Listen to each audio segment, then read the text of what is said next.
इनाया हमको बताएगी इस्लाम हमको क्या सिखाता है। 5 बड़ी बातें बताएगी। नंबर 1 इंसानियत सबसे बड़ा धर्म है। नंबर 2 तमाम जरूरतमंदों की मदद करो। Very good. नंबर 3 पड़ोसियों का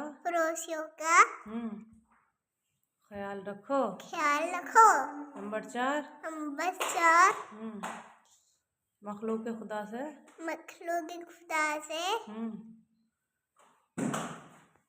मोहब्बत करो। नंबर 5 सभी धर्मों का सम्मान करो। Very good. वीडियो को लाइक करें, चैनल को सब्सक्राइब करें, इसे जो बटन उसे लाइक करें।